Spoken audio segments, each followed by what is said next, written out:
Dalam kegiatan Safari Ramadan di Aceh, Ketua Umum Partai Demokrat Agus Harimurti Yudhoyono atau disapa dengan AHY juga melakukan silaturahmi dengan ulama se-Aceh. Silaturahmi ini juga dilaksanakan dalam rangka memperingati Nuzulul Quran. Ketua Umum Partai Demokrat Agus Harimurti Yudhoyono pada Selasa malam melakukan silaturahmi dengan ulama se-Aceh sekaligus memperingati Nuzul Quran. Kegiatan silaturahmi ini merupakan rangkaian kegiatan Safari Ramadan yang kedua kalinya dilaksanakan di Aceh.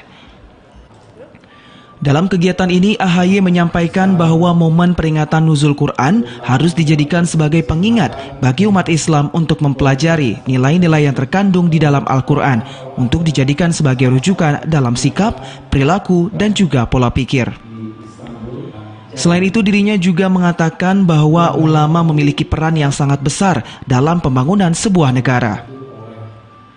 Doa tentu doa yang baik untuk kita semua bisa semakin bersatu untuk terus mencari solusi terbaik bagi permasalahan di negeri saat ini dan ke depan. Tentu tidak ada yang mudah, tetapi dengan bersamanya para umaro dan ulama dan juga seluruh anak bangsa, insya Allah selalu ada jalan yang baik buat Indonesia bisa pulih dan bangkit dari keterpurukan akibat pandemi yang berkepanjangan dan bisa semakin maju dan paling penting sejahtera rakyatnya. Begitu.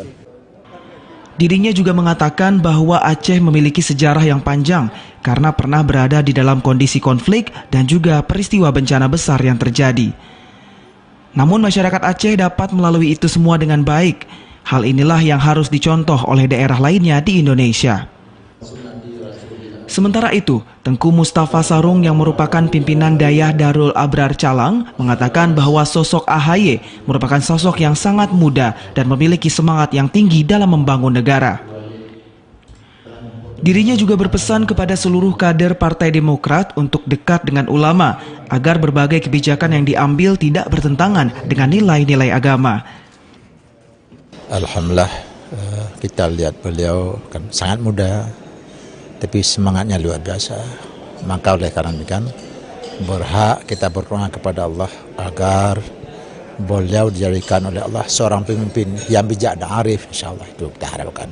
Maka dalam tausiah saya tadi agar para kader Demokrat dekat dengan para ulama, minta nasihat, minta tausiah supaya apa kita lakukan tidak bertolak belakang dengan ajaran Allah. Tim Liputan TVRI melaporkan.